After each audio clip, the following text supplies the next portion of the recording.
The Paul brothers have come a long way from their controversial and mischievous past. They've grown a lot. In fact, Logan turned out to be quite a good guy in the past year, clearing his name from his past mistakes, like that scandal in Japan. Jake, well, not so much. But you know, the spirit is what matters. And to be frank, spirit is what got them here. I mean, two measly loudmouth YouTubers in the ring, fighting two of the best fighters in the world? How driven do you have to be to become such a force in just a couple of years? We'll be looking into that today as we uncover how did Jake and Logan Paul become world-class fighters, and how they'd managed to challenge Conor McGregor and Floyd Mayweather. The fights: Logan Paul versus Floyd Mayweather. It's official, the Paul brothers are absolutely rocking. They're clearing their name, rep, and they're getting loads of fans. They might not have the experience, but they've certainly got the guts and heart to fight like there's no tomorrow. Here's a thought exercise. Imagine you were a boxing ring announcer. Then consider the strain it would entail to keep the straight face required for legitimacy, as you say the words to this effect. In the corner to my right, he is 44 years old, weighs in at 147 pounds, and brings an unblemished record of 50-0. And in the corner to my left, he is 25 years of age, weighs 199 pounds, and comes with a record of 0-1. But that's exactly what happened on June 6, 2021, when Logan Paul and Floyd Mayweather squared off in the ring. I mean, it sounds almost unreal to think about it, and it definitely looked like Logan was doomed looking at those win-loss ratios. But thankfully, we didn't write him off just yet. The boy's been training real hard, and he is younger and heavier than Mayweather, which is a big deal. And even though Logan lost to KSI during his first fight, he had acquired a lot of fans and earned a lot of experience since his first professional battle and his first career loss.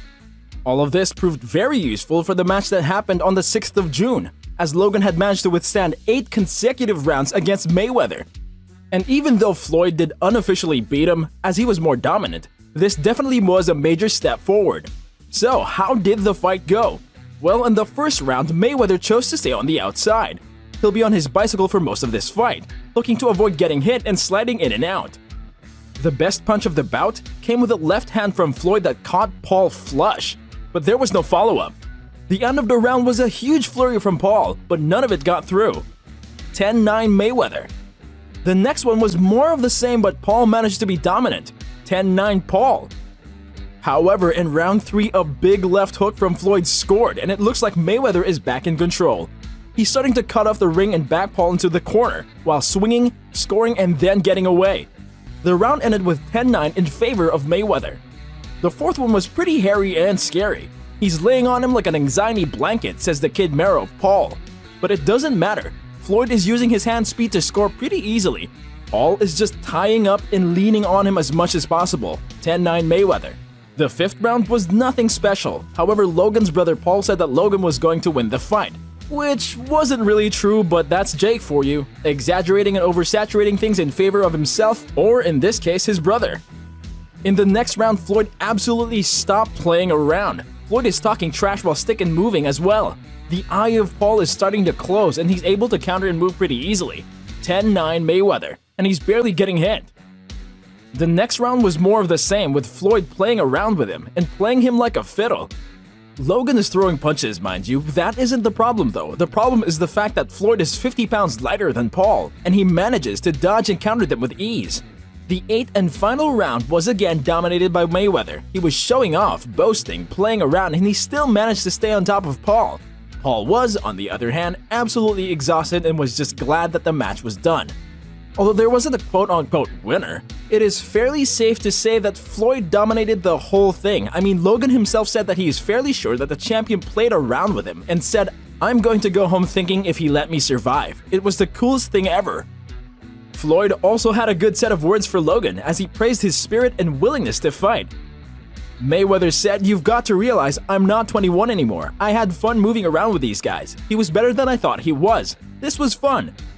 And while this might sound like, if I were 20 years younger I would have spoon-fed you, it did not, as both fighters showed respect towards each other before, during, and after the match.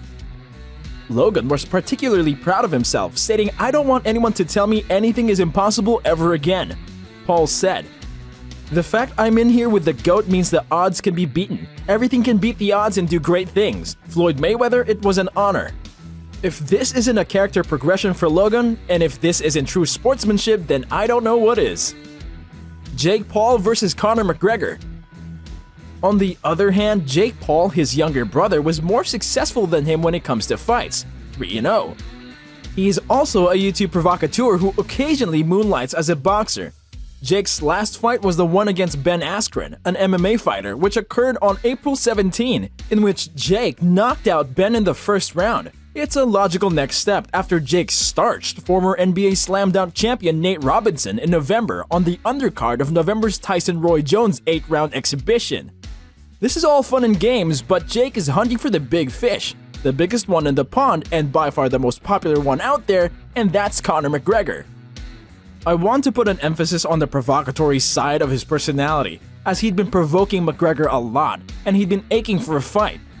He never played football, he never played lacrosse, he never wrestled, he was never an all-state football player. I'm taller by 4 inches or so, and I'm about 60 pounds, 50 pounds heavier without a weight cut, and that's what a lot of people don't understand when I'm hitting these guys.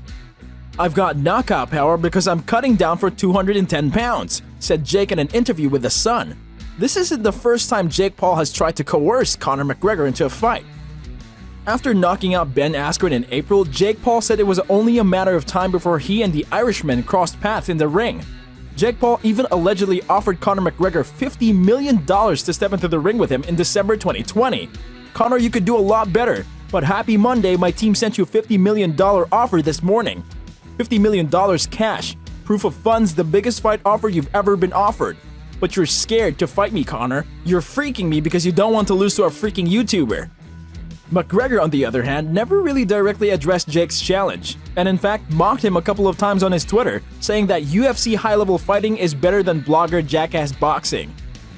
While the Irishman didn't give a straightforward answer on whether he'd like to fight Jake Paul in the future, the tweet indicates that Notorious doesn't seem interested right now, and I don't blame him. I think that no one does, for that matter. Jake Paul's ego is so toxic at this point that he's the complete polar opposite of his brother. He's unbearable at times and absolutely irritating at others. But hey, he did manage to win 3 fights with ease, and both of them are one of the richest YouTubers on the world, and that attitude got them somewhere in the past, both good and bad places. However, I think that there's a limit, and I think that people should grow up at some point, and I think that Logan agrees with me on that. So anyway, what do you think? Did Mayweather go easy on Logan, or is he getting old and tired? And will Jake land a fight against Conor? And will he manage to beat him if he gets the opportunity to fight him? Or are both of the brothers just faking all this and playing a yin-yang scenario where one is the loser and has a conscience and the other is a downright idiot that thinks only for himself, so that they could earn loads of extra cash? What is your opinion on the matter? Leave your thoughts and opinions in the comment section down below. Don't forget to hit that like button, subscribe to the channel, and as always, ring that notification bell for further updates. We'll see you in the next video.